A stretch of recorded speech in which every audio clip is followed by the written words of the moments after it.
ನವೋ budget 2026 ವಿಶೇಷ ಮತ್ತೆ ಮುಂದುವರಿತಾ ಇದೆ.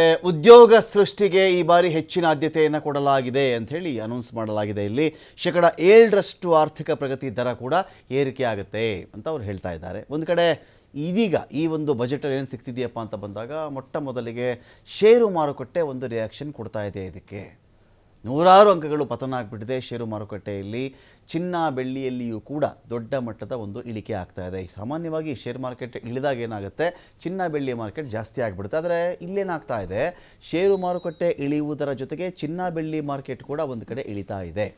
ಸೊ ಪ್ರಮುಖವಾಗಿ ತೆಗೆದುಕೊಂಡಂಥ ನಿರ್ಧಾರಗಳು ಅದರ ಸೂಚಕ ಷೇರ್ ಮಾರ್ಕೆಟ್ ಬಿಡಿ, 1 ಗಂಟೆ ಈ ಥರ ಇದ್ದರೆ 1 ಗಂಟೆ ಬೇರೆ ಥರ ಇರುತ್ತೆ. ಒಂದೇ 1 ಗಂಟೆಗಳ ಕಾಲ ಅದು ಬಿದ್ದಿದ್ರೆ ಇನ್ನೊಂದು ಗಂಟೆ ರೈಸ್ ಕೂಡ ಆಗಬಹುದು. ಆದರೆ ಇದನ್ನು ನಾವು ಗಮನಿಸ್ತಾ ಬಂದಾಗ ಸುಮಾರು 2,500 ಅಂಕದವರೆಗೂ ಕೂಡ ಒಂದು ಕಡೆ ಇಳಿಕೆ ಕಾಣಿಸ್ತಾ ಇತ್ತು. ಆಮೇಲೆ 1,500 ಅಂಕದಲ್ಲಿ ಅಥವಾ 1,000 ಅಂಕದವರೆಗೂ ಕೂಡ ಮತ್ತೆ ಅದೊಂದು ಸ್ಟೆಬಿಲಿಟಿ ಅದೊಂದು ಕಡೆ ತೋರಿಸ್ತಾ ಇದೆ. ನಿಫ್ಟಿಯಲ್ಲಿ 550 ಅಂಕಗಳ ಒಂದು ಇಳಿಕೆ ಇಲ್ಲಿ ನಾವು ದಾಖಲಾಗಿರೋದು ನಾವು ನೋಡ್ತಾ ಬರ್ತಾ ಇದ್ದೀವಿ.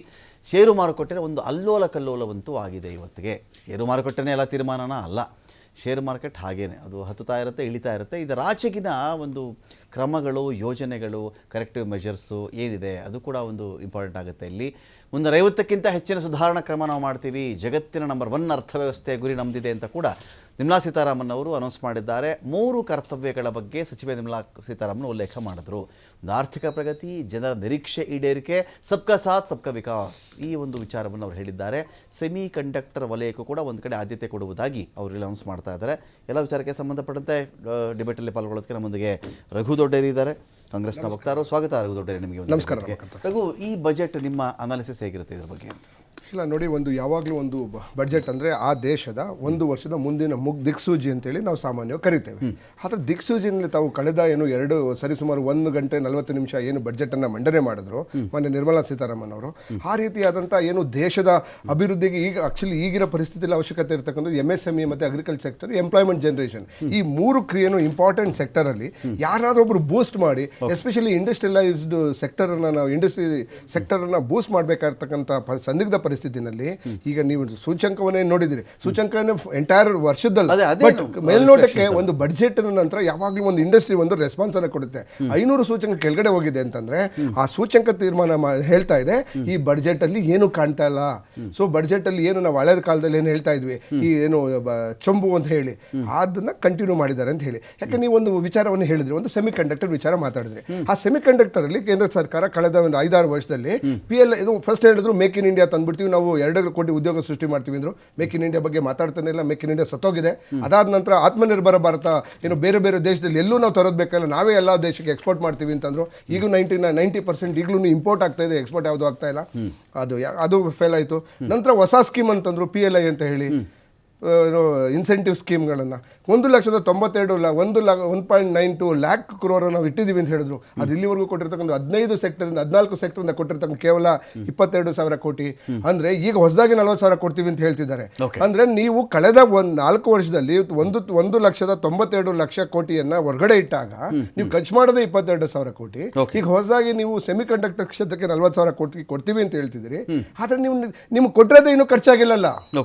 ಅಂದರೆ ನಿಮ್ಮನ್ನು ಯಾವ ಇನ್ವೆಸ್ಟರ್ಗಳು ನಿಮ್ಮನ್ನು ನಂಬ್ತಾ ಇಲ್ಲ, ಯಾವ ವಿದೇಶಿ ತಂತ್ರಜ್ಞಾನಗಳು ಯಾರು ನಿಮ್ಮನ್ನು ನಂಬಿ ಬಂದು ಇಲ್ಲಿ ಇನ್ವೆಸ್ಟ್ ಮಾಡ್ತಾ ಇಲ್ಲ. ಸೊ ಯಾಕೆ ಈಗ ಮೊನ್ನೆ ತಾನೇ ಏನು ನಮ್ಮ ಇವರು ಅಶ್ವಿನಿ ವೈಷ್ಣವ್ ಹೇಳ್ತಾ ಇದ್ರು, ಏನು ಟೆಲಿಕಮ್ಯುನಿಕೇಶನ್ ಆ್ಯಂಡ್ ಟೆಕ್ನಾಲಜಿ ಸಚಿವರು, ನಾವು ಹೊಸದಾಗಿ ಒಂದು ಚಿಪ್ಪನ್ನು ಡೆವಲಪ್ ಮಾಡಿಬಿಟ್ಟಿದ್ವಿ ಅಂತೇಳಿ. ಈ ಚಿಪ್ಪನ್ನು ಡೆವಲಪ್ ಮಾಡಿ ಇದೇ ಫಸ್ಟ್ ಅಲ್ಲ, 1974 ಫಸ್ಟ್ ಏನು ಸೆಮಿ ಕಂಡಕ್ಟರ್ ಮ್ಯಾನುಫ್ಯಾಕ್ಚರ್ ಇಂಡಿಯಾದಲ್ಲಿ ಆಲ್ರೆಡಿ ಆಗಿತ್ತು, ಅದು ಆಲ್ರೆಡಿ ನಡೀತಾ ಇದೆ. ಆದ್ರೆ ಈಗಲೂ ಅವಾಗ ವ್ಯತ್ಯಾಸ ಏನು ಅಂತಂದ್ರೆ, ಅವಾಗ ಏನು 100 ನ್ಯಾನೋಮೀಟರ್ ಇತ್ತು, ಬಟ್ ಈಗ 51 ಬಂದಿದ್ದಾರೆ. ಅದು ಮಾರ್ಕೆಟ್ ಅಲ್ಲಿ ಇರ್ತಕ್ಕಂಥದ್ದು ಏನು ನಿಮ್ಮ ಐಫೋನ್ಗಳಿದೆ ಅದರಲ್ಲಿ ಇರ್ತಕ್ಕಂಥದ್ದು 2 ನ್ಯಾನೋಮೀಟರ್ ಚಿಪ್ಪು. ಅಂದರೆ ಒಂದು ಟ್ರಾನ್ಸಿಸ್ಟರ್ ಸೈಜ್ ಬಂದು 2 ನ್ಯಾನೋ. ಅಂದರೆ ಈಗ ನಾವು ಇಂಡಿಯಾದಲ್ಲಿ ಮ್ಯಾನುಫ್ಯಾಕ್ಚರ್ ಮಾಡ್ತಾ ಇರ್ತಕ್ಕಂಥ ಚಿಪ್ಗೂ ಈಗ ಮಾರ್ಕೆಟಲ್ಲಿ ಇರ್ತಕ್ಕಂಥ ಚಿಪ್ಗೂ ಅಜಗಜಾಂತರ ವ್ಯತ್ಯಾಸ ಇದೆ. ನಾವು ಈವನ್ ಆಟೋಮೊಬೈಲಲ್ಲೂ ಕೂಡ ಯೂಸ್ ಮಾಡೋಕ್ಕಾಗಲ್ಲ. ಮೇ ಬಿ ವಾಷಿಂಗ್ ಮಿಷಿನ್ಸು ಮತ್ತು ಈ ಥರ ಏನು ಡೊಮೆಸ್ಟಿಕ್ಗೆ ಸಣ್ಣ ಪುಟ್ಟದ ಅನುಕೂಲ ಆಗುತ್ತೆ ಹೊರತು ನಾಟ್ ಇವನ್ ಇದರಲ್ಲೂ ಕೂಡ ಆಲ್ರೆಡಿ 2025 ನ್ಯಾನೋ ಬಂದಿದೆ. ಅಂದರೆ ಟೆಕ್ನಾಲಜಿ ಮಾತಾಡೋಕೆ ಹೋಗಲ್ಲ. ಬಟ್ ನಾನು ಹೇಳ್ತಾ ಇರ್ತಕ್ಕಂಥದ್ದು ಏನು ಅಂತಂದರೆ, ಒಂದು ಆರ್ಥಿಕ ಬಡ್ಜೆಟ್ ಅಂತ ಅಂದ ನಂತರ ಒಂದು ದಿಕ್ಸೂಚಿನ ತೋರಿಸಬೇಕಾದಂಥ ಒಂದು ದಾರಿ ತಪ್ಪಿದಂಥ ಬಡ್ಜೆಟ್ ಅಂತ ಕಾಣಿಸ್ತಾ ಇದೆ. ಇನ್ನು ಎರಡನೇದೇನಾಗ್ತಾ ಇದೆ, ಕೇಂದ್ರ ಸರ್ಕಾರ ಮೇಕ್ ಇನ್ ಇಂಡಿಯಾ ಅಂತ ಏನ್ ಹೇಳ್ತಿತ್ತಲ್ಲ, ಮೇಕ್ ಇನ್ ಚೈನಾ ಆಗಿದೆ ಇದು. ಎಂಟೈರ್ ನೋಡಿದ್ರೆ ಯಾವುದಕ್ಕೂ ಸಬ್ಸಿಡಿ, ಎಲ್ಲದಕ್ಕೂ ಇಂಪೋರ್ಟ್ ಸಬ್ಸಿಡಿ ಕೊಡ್ತೀವಿ ಅಂತ ಹೇಳ್ತಾರೆ. ಮೊನ್ನೆ ಇಂಡಿಯಾ ಯುರೋಪ್ ಸಿಗ್ನೇಚರ್ ಆದದಕ್ಕೂ ಕೂಡ ಅವ್ರೇನ್ ಹೇಳಿದ್ದಾರೆ, ಬರೀ ಇಂಪೋರ್ಟ್ಗೆ ನಾವು 0 ಮಾಡ್ತಾ ಇದೀವಿ ಅಂತ. ಅಂದ್ರೆ ನೀವು 0 ಅಲ್ಲಿ ಮಾಡ್ತಿದ್ದೀರಿ ಅಂದ್ರೆ ಇಂಡಿಯಾದ ಮ್ಯಾನುಫ್ಯಾಕ್ಚರ್ ಏನಾಗ್ತಾ ಇದೆ. ಈಗ ಇವತ್ತು ಕೂಡ ಡಿಫೆನ್ಸ್ ಸೆಕ್ಟರ್ಗೆ ಮತ್ತೆ ಬೇರೆ ಬೇರೆ ಸೆಕ್ಟರ್ಗಳಿಗೆಲ್ಲ ನಾವು ಇಂಪೋರ್ಟ್ ಝೀರೋ ಮಾಡ್ತೀವಿ ಅಂದ್ರೆ ಮ್ಯಾನುಫ್ಯಾಕ್ಚರ್ ಅಂತ ಇಂಡಿಯಾದಲ್ಲಿ ಮ್ಯಾನುಫ್ಯಾಕ್ಚರ್ನ ಕಿಲ್ ಮಾಡಿದ್ದಾರೆ. ಕೊನೆ ಮೊಳೆಯನ್ನ ಈ ಬಡ್ಜೆಟ್ ಅಲ್ಲಿ ಹೊಡೆದಿದ್ದಾರೆ ಅಂತ ಕಾಣಿಸ್ತಾ ಇದೆ. ಈ ಮೊಳೆ ಯಾಕೆ ಹೊಡೆದಿದ್ದಾರೆ? ಯಾವ ದೇಶ ಇಂಪೋರ್ಟ್ ಮಾಡ್ಕೊಳ್ಳಲ್ಲ, ಯಾವ ದೇಶ ಫುಲ್ ಸೆಲ್ಫ್ ಇಂಡಿಪೆಂಡೆಂಟ್ ಇದೆ ಜಗತ್ತಲ್ಲಿ? ಯಾವ ದೇಶ ಇಂಡಿಪೆಂಡೆಂಟ್ ಅಲ್ಲ, ಈಗ ನನಗೆ ಬೇರೆ ದೇಶದಿಂದ ಏನು ಬೇಡ, ಗ್ಲೋಬಲೈಸೇಷನ್ No, ಬಂದ್ಮೇಲೆ 100% ಪರಸ್ಪರ ಅಲ್ಲ, ಡಿಪೆಂಡೆಂಟೇ huge ಇರೋದು dependence ಅಲ್ವಾ? ಇರ್ತದೆ. ಅಲ್ವಾ? But 19 ಇಂಪೋರ್ಟ್ ಡ್ಯೂಟಿ ಕಡಿಮೆ ಮಾಡ್ಬಿಟ್ರು ತಕ್ಷಣ ಎಲ್ಲ ಒಳಗಡೆ ತಂದ್ಬಿಟ್ರು ಅಂತ ಹೇಳಿದ್ರೆ ಡ್ಯೂಟಿ 90% ಇಲ್ಲಿನ ಮೇಕ್ ಇನ್ ಇಂಡಿಯಾಗೆ ನೀವು ಒಂದು ಮೊಬೈಲ್ ತಯಾರು ಮಾಡಬೇಕು ಅಂದ್ರೆ ನಿಮ್ಮ ಬಳಿಯಲ್ಲಿ 3 ಪಾರ್ಟ್ಸ್ ನೀವು ರೆಡಿ ಮಾಡಿದ್ದೀರಿ, ಇನ್ನೊಂದು 5 ಪಾರ್ಟ್ಸ್ ನನಗೆ ಇಲ್ಲಿ ಸಿಗಲ್ಲ.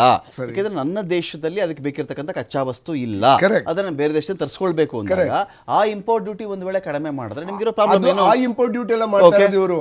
ಏನು ಈಗ ಐಫೋನ್ ಆಗಿರ್ಬೋದು, ಯಾವುದೇ ಒಂದು ಆಟೋಮೊಬೈಲ್ ಸೆಕ್ಟರ್ ಆಗಿರ್ಬೋದು, ಆಟೋಮೊಬೈಲ್ ಸೆಕ್ಟರ್ ನಾವೇನ್ ಹೇಳ್ತೀವಿ, ಕೆಲವು ಚಾಸಿಗಳನ್ನು ಬಿಟ್ರೆ 40% ಈಗಲೂ ಇಂಪೋರ್ಟ್ ಮಾಡ್ಕೋತಾ ಇದೀವಿ. ಅದು 90% ಇಂಪೋರ್ಟ್ ಆಗ್ಬೇಕಾಗಿತ್ತು. Except electronic rare earth material ನಮ್ಮಲ್ಲಿ ಇಲ್ಲ, ಟೆಕ್ನಾಲಜಿ ಇಲ್ಲ ಅಂತ ಹೇಳಿ ಚಿಪ್ಸ್ ಅನ್ನು ಇಂಪೋರ್ಟ್ ಮಾಡ್ಕೊಳ್ಬೇಕಾಗಿತ್ತು. ಆದ್ರೆ ವಾಸ್ತವ ಏನಾಗಿದೆ, ಅಲ್ಲಿರ್ತಕ್ಕಂಥ ಕಾಂಪೋನೆಂಟ್ ಕೂಡ ಇಂಪೋರ್ಟ್ ಮಾಡ್ಕೋತಾ ಇದ್ದಾರೆ. 40% ಈಗ ಇಂಡಿಯಾದಲ್ಲಿ ಇರ್ತಕ್ಕಂಥ ಕಾರ್ಗಳು ಮತ್ತೆ ಏನು ಅದರ್ ಟ್ರಕ್ಸ್ಗಳು ಇದಾವೆ, 40% ಇಂಪೋರ್ಟ್ ಆಗ್ತಾ ಇದೆ. ನೀವು ಇಂಡಸ್ಟ್ರಿಗಳೇನಿದೆ, ಇಂಡಸ್ಟ್ರಿ ಏನು ಯಂತ್ರೋಪಕರಣಗಳು ಕೆಲವು 90% ಇಂಪೋರ್ಟ್ ಆಗ್ತವೆ. ಮೊಬೈಲ್ ಅಂತೂ 99% ಎಲ್ಲಾ ಪ್ರಾಡಕ್ಟ್ ಇಂಪೋರ್ಟ್ ಮಾಡಿ ಅಸೆಂಬಲ್ ಮಾಡೋದಷ್ಟೇ.